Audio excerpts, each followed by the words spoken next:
Hey, what's up, everybody? I'm here to give you guys a WWE main roster all talk video from March 29th, 2020 until April 3rd, 2020. Now, I'm filming this off my iPhone because my laptop finally shit the bed pretty much.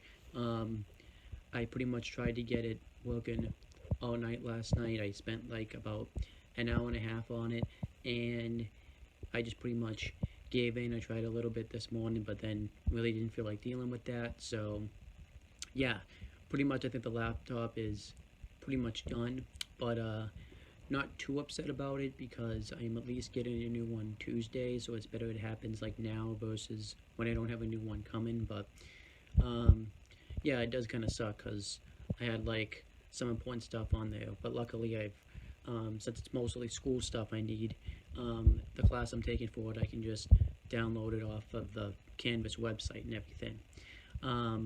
So, and we don't have to do any like meetings or anything like that until Thursday, since all my classes are online because of the pandemic going on right now. So, I'm basically going to try to memorize this, but you might not see this video until like April 14th, because that's around the time my new laptop's coming in. And I'm recording this without having have seen WrestleMania, so I don't know anything that happens. And there's another reason I'm just gonna, edit this and put it out later, because and I'll get to that in a second. So yeah, let's just talk about what was going on with basically the main roster. I'm only gonna do Raw and SmackDown stuff. I'm not gonna really do NXT 205 or NXT UK because I'm gonna save that for future shows or a future wrestling rundown episode. So let's just start with everything going on with the bump. Pretty much, they have been doing a lot of Instagram live videos where cast from the bump will interview various WWE superstars, mainly because since everything's switched to remote, they want to give these guys something to do. So starting with Sunday, I believe March 29th, 2020, they had Ryan Popola just host an Instagram live, like watch along at WrestleMania 32. He had various superstars come on that wrestled or had some type of impact on that show. He interviewed Zack Ryder, since he won the IC title that night. He talked about like what his experiences were like. He interviewed Rusev, who debuted his new ball look, which was kind of cool. He interviewed Charlotte Flair, since she had won the women's title and became like the first champion. And he interviewed Ken Corbin, since that's the night he made his debut on the main roster. And then yeah, just starting with, and then it was throughout the next week or so, Rhea Ripley got interviewed twice, which was kind of strange because I believe it's Josiah Williams interviewed her the first time and asked her questions about the prep going into WrestleMania and things like that. And then Mackenzie Mitchell did one, or Michelle, I forget how. I think it's Mackenzie Michelle, did one herself, asked basically the same questions. She did ask some questions that were different, but they were largely the same questions, so I kind of wish they could have been different. The only thing that was different, really, was that they added the thing where Charlotte Flair, like, attacked Rhea Ripley on Raw, and they kind of talked about that for a bit, but really nothing else. And, obviously, since it was a different day, there was WrestleMania was coming up, so she was talking about like her nerves and stuff. But it was basically all the same types of questions. So I kind of wish she could have interviewed somebody else. And then Caleb Braxton interviewed Mandy Rose. I wasn't able to watch that one because the Instagram live thing had ended. I've been screen recording them so I can watch them later, but I wasn't able to do that one in time. They're supposed to be on for 24 hours, but it was just basically off, in a second. So I don't know what happened there. And then on to Monday Night Raw from March 30th, 2020, I believe the date was. I really can't look it up right now because, like I said, I don't have my notes in front of me because they're on Google Docs, and I can't access it at the moment because I didn't think my laptop was gonna crash.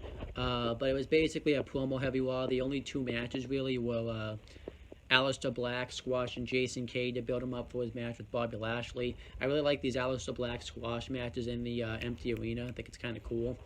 And then there was a six-man tag team match. It was supposed to be Kevin Owens and the Street Profits versus Andrade, not Austin Theory, Angel Garza, and Seth Rollins with Selena Vega inside. However, since Andrade got injured in real life, they called up Austin Theory. I don't know if this is like a full-on main roster call-up, or a main roster move, because I don't want to call it a call-up anymore.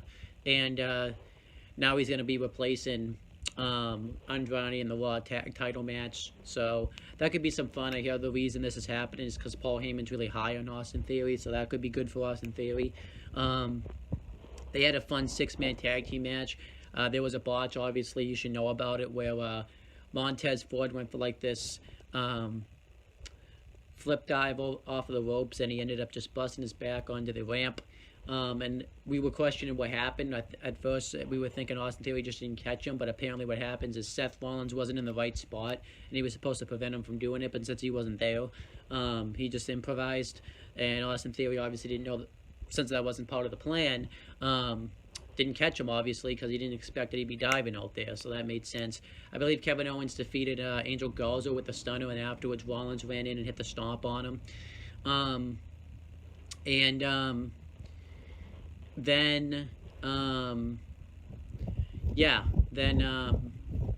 I think that's it, really, for matches. And then afterwards, Owens did a promo talking about like how Seth Rollins only got the WrestleMania moments he's had with help, how he was hated in the Performance Center, and says that I need this win a lot, and basically says he's going to beat Rollins at WrestleMania.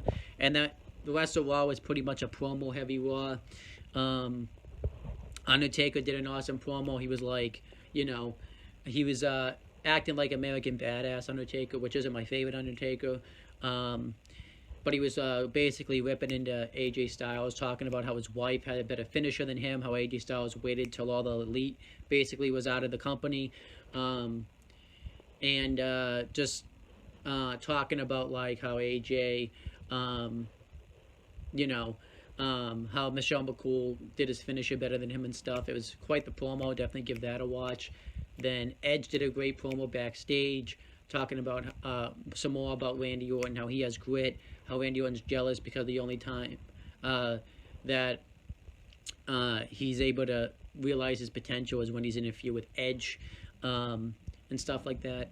It's quite the promo. Then they showed a video package earlier in the show with Drew McIntyre like training. It was quite awesome. And then I'm trying to make sure I don't forget anything. Rhea Ripley, like I mentioned, got attacked by Charlotte Flair. She got attacked backstage. This feud kind of lost its way a little bit, I think, because of the situation going on. So that kind of sucks. I'm still looking forward to the match and everything. It's just the feud kind of lost its way because of everything going on. Becky Lynch did a promo. She showed the entire WrestleMania 35 main event between Ronda Rousey, her, and Charlotte Flair, and did a promo on Shayna Baszler talking about how she was going to defeat her. And,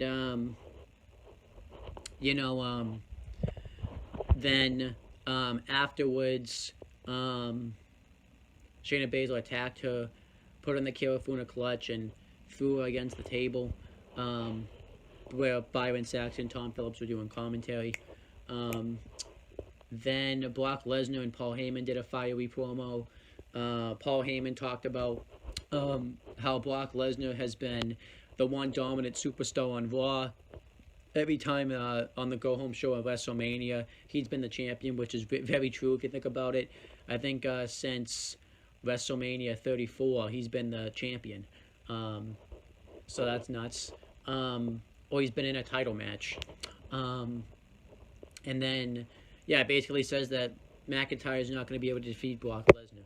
And I think that was basically everything on Raw. They did show the Survivor Series match between Brock Lesnar and Rey Mysterio, but I can't think of anything else that really happened on Raw. Um, yeah, I think that's pretty much it.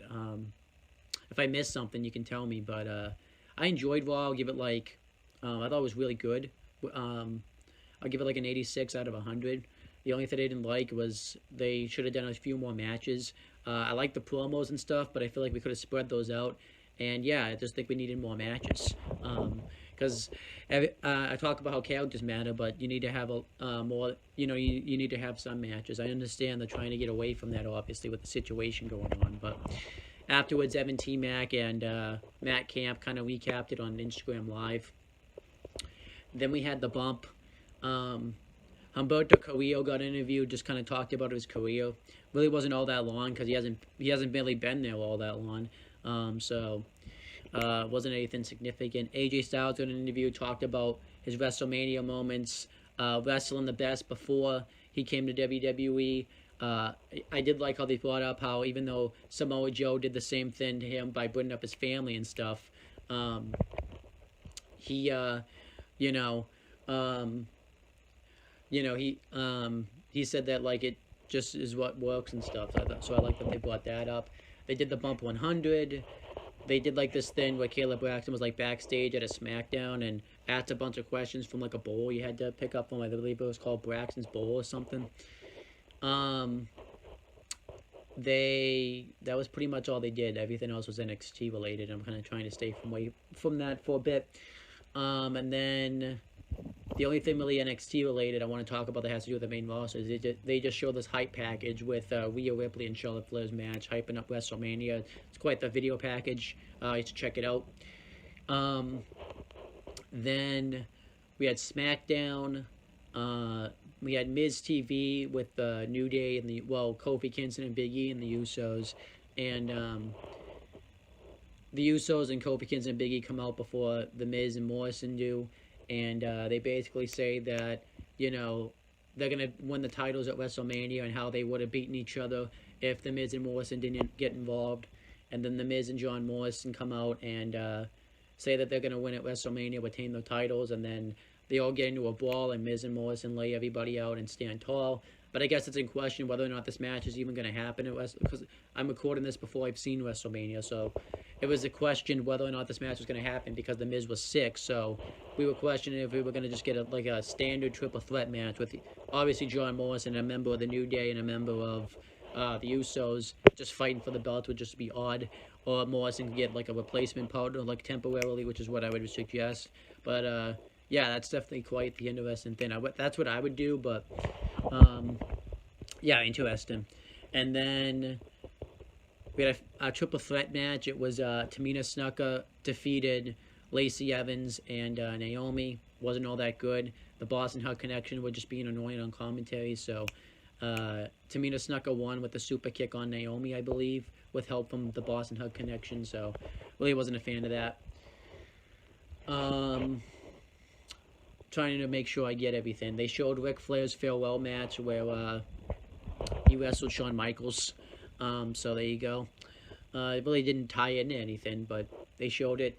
And then the way they wrote off Roman Reigns out of WrestleMania was they just announced, they didn't even really bring it up. They just announced that Goldberg's going to be taking his place. They didn't even mention, how they didn't really do anything to write off Roman Reigns. They just announced that he's out. And I really don't think that makes any sense because, it's not like we live in a time where you have to write people off.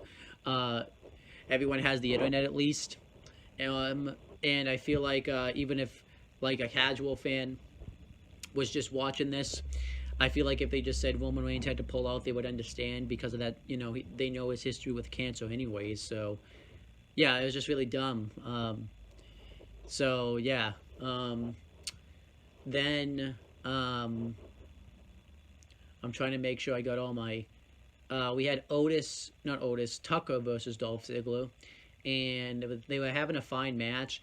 Ziggler lost by disqualification by zigzagging Tucker on the steps.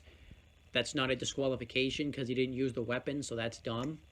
I didn't like that part of the match, but everything else I loved. earlier in the show, whoever the hacker is was hacking in and saying that the truth was going to be revealed, and we found out that the truth was revealed. The text that Otis got was actually from Sonya Deville. She obviously hacked into Mandy Rose's phone, sent the text as her, and obviously deleted the messages afterwards. And then her and Ziggler were conspiring to make sure that she didn't date Otis. And we actually saw the hacker this time. We don't know who it is, but he had like his hood up and a distorted voice. And yeah, afterwards, Mandy Rose was all distraught, and I loved every second of this segment. It really, I think, put this feud on another level. This would have been so much better, though, if he had a crowd, though. That's the only thing I didn't like about it. Then, I'm just making sure I got all of my stuff. Then we had, I think that's all of the main segments. So then John Cena came out, and he talked about how since we're in strange times and no one really knows what's going to happen, and he's had to kind of adjust by using his weaknesses. And he said that he was just going to give WrestleMania to the new stars, but then when Bray Wyatt challenged him, he wants to finish the job that he started 6 years ago. So he accepts his challenge for a Firefly Funhouse match, even though he doesn't know what that is. And then afterwards, Ramblin' Rabbit comes out and says, "Oh snap, it's John Cena, dude," and says that when you lose to, the Fiend at WrestleMania, you're going to be playing with us forever, and all the other Firefly Funhouse puppets pop up. Huskus the Pig, Abby the Witch, and Mercy the Buzzard, and say forever. The Fiend's up on that perch, and then they do a jump scare where the Mr. Rogers version of Bray Wyatt says, "Let me in," like right behind John Cena. It was quite cool. And that was the end of SmackDown. I really enjoyed that part. I think I got everything on SmackDown. I didn't get to see the segment where anybody from the bump really broke it down because I just didn't get to record it in time. And yeah, I just didn't have the time. But I actually enjoyed SmackDown. I'm going to give it like a B-. Oh, and I did forget something. They did a match with Daniel Bryan and Shinsuke Nakamura. It was an awesome match. Definitely check it out. That match ended off DQ. Wasn't a fan of that. And the Aldis Collective, because Sami Zayn was doing commentary and Cesaro was ringside and Gulak was in Bryan's corner. They all beat down Bryan and Gulak. Mainly Bryan, since he's facing Sami Zayn at Mania. So I'm actually looking forward to that match at WrestleMania. And yeah, that's basically SmackDown. I thought it was a good show. I'm going to give it like a B-, 84 out of 100. There were some things I didn't care for, like the way they wrote off Roman Reigns. Not a fan of the Miz TV segment. I just thought it was all just kind of forgettable. And the women's triple threat. But I thought there was enough there that got me excited, like the ending segment, Bryan versus Nakamura. And I like what they did with the Otis and Mandy Rose storyline. So that's basically it. Just going to break down some news sections real quick. I don't know. I could get cut off because it's really my iPhone storage could be, not have could run out. So if I do, that's also why you might not see this. Yeah, let's just quickly go through it. So there's more reports out there that Vince McMahon doesn't want to do business with CM Punk and Alberto Del Rio. Basically broke down the CM Punk one, which is just crazy because it's basically because WWE has so many legends at their disposal. They think that CM Punk would just be taking up spots from the new guys, or the guys that they actually have on their roster. It's just nuts to think about that's a case. Because I always thought like the only person holding CM Punk back from wrestling was CM Punk, but now it seems like WWE doesn't even want to do business with him, so that's really crazy. And it could also be because like of the lawsuits, him bashing the company on Cole Cabana's podcast and things like that. So it's nuts to think though that WWE doesn't want to do business with him. Maybe too because since he's on Fox now, he's basically, like I said, trashing the product. Even though he's been fair, like the last time he was on top, backstage, he hasn't, he didn't trash him too bad. So um, then with the Alberto Del Rio case, that kind of makes sense because of how their relationship has been. The first time he was fired, obviously, was at WWE's fault because of the whole dispute that he had with that guy backstage. But then the second time with, you know, how he was dating Paige, he was, you know, he's basically made like drunk Facebook Live videos, I believe, just crapping all over them. So he hasn't really been a help to his own devices, I guess. So I can understand why they wouldn't want to do business with him. You know, other things going on. They have been talking about, you know, that WWE might shut down. Obviously, this news might be, you know, dated, but I'm just going to say it anyways. WWE might shut down after WrestleMania because they taped the Raw after WrestleMania, from what I heard, but they didn't tape the SmackDown or the Raw, you know, the SmackDown after Mania and then the Raw the next week, which is crazy to think about because you would want to have that many in the can, but I don't know if it was one of those situations where, you know, since because of the state of the world, Florida like shut down. I know for a bit, like you had to basically, they did like a house shutdown pretty much, where everyone had to stay in their houses and stuff. So that could have been the case, which I wouldn't be opposed to because these empty arena shows have been kind of losing some steam. You've seen ratings, like AEW's ratings have gone down significantly. NXT's has, Raw and SmackDowns have had like world records. So you know, really not really worth it. Not worth also, obviously, with the health of the wrestlers and stuff. So I can completely understand that. I mean, there's been other news when it comes down to this. Superstars now are afraid of losing their jobs, obviously, because WWE's losing a lot of money since they can't do like live events, and you know, they have to basically do Raw and SmackDown in empty arenas, so there's no fans there, so no one's really, you know, buying tickets now and stuff. So I could see, like, I don't think they get rid of someone obviously like Roman Reigns or John Cena, obviously, but they would probably get rid of like some of the lower tier guys like Eric Young, No Way Jose, EC3, since they're not really as high of a pecking order. But that's going to be nuts though, because WWE is trying to kind of avoid releasing people because of AEW. But you know, the thing is too, even if they get released now, AEW can't pick them up right now because they'll probably losing some money since they can't have their shows and stuff. And WWE overall will be fine, obviously, because they're like $1 billion corporation. But versus AEW, they'll probably be okay. I think they'll still be in business since they're being backed by Tony Khan and all this type of stuff. But since they've only been around a little over a year, yeah, it's just not good because you know, now their ratings are starting to go down. But I'll save that for a different video to talk about that. We found out Triple H, the reason he didn't do WrestleMania. I mean, obviously now because probably have everything going on, but pretty much he didn't really feel like there was a spot for him at WrestleMania, which makes sense. There's really nothing that Triple H could have done at WrestleMania. I'm assuming if they had wanted to find a spot for him, they could have. I had heard this report that he was going to wrestle somebody from NXT, which I would have done like Keith Lee or Tommaso Ciampa or something. Mainly Keith Lee because he's actually going to be the one that would like go to the main roster and stuff, and he'd benefit the most.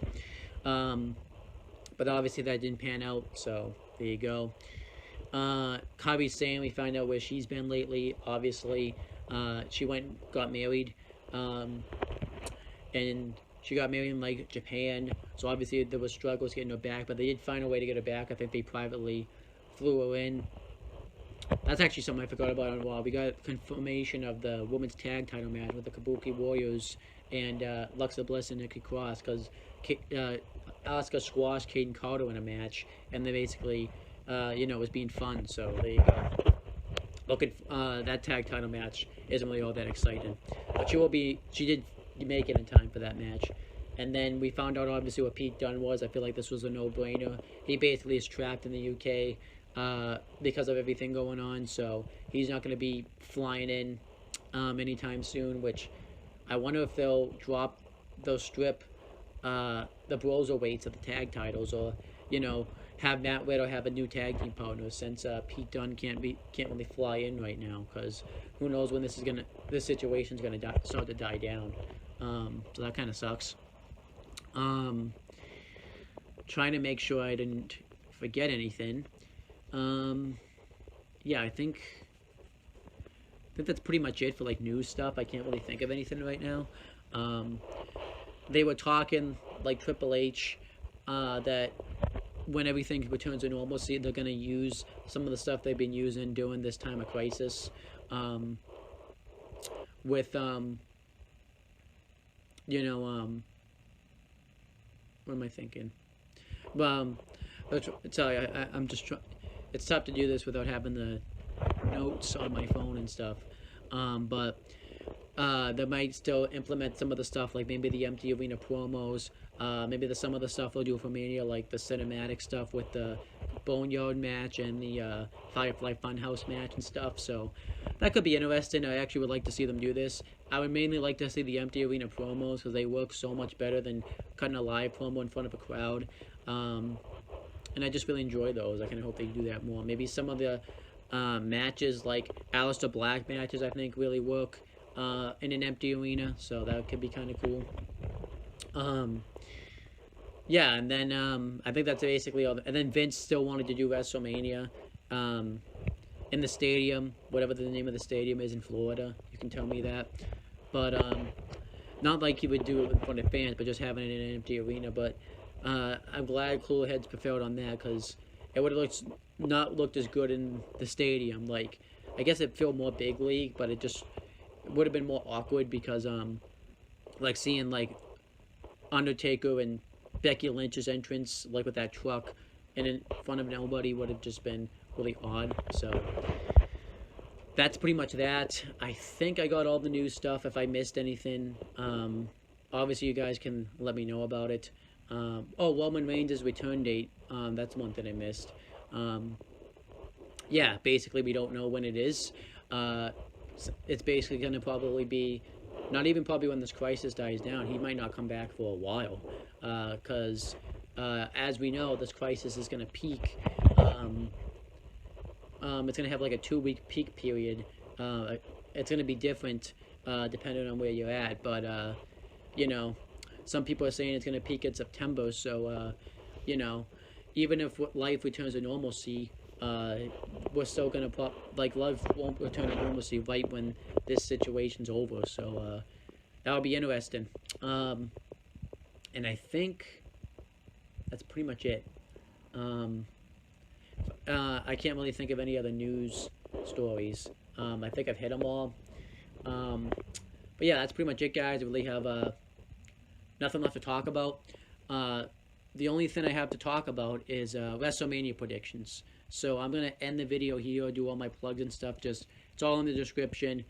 I'm on the Talkinator, CM Brothers, Wrestling Fortune 44.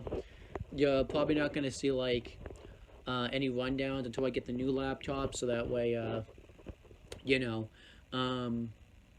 so just so that way, I could do videos via Zoom, but it wouldn't look all that good. So yeah, you're just not going to see a whole lot of stuff for a little bit. This probably will be my last video I'm recording for a while, but I'm going to show you my WrestleMania predictions, just because I don't want to have to sit here and remember them. So what I'm going to do is I'm just going to screen record them. And if you want to know why, you can just ask me why I picked who I picked in the comments below. But yeah, thank you guys for watching, and here are my WrestleMania predictions.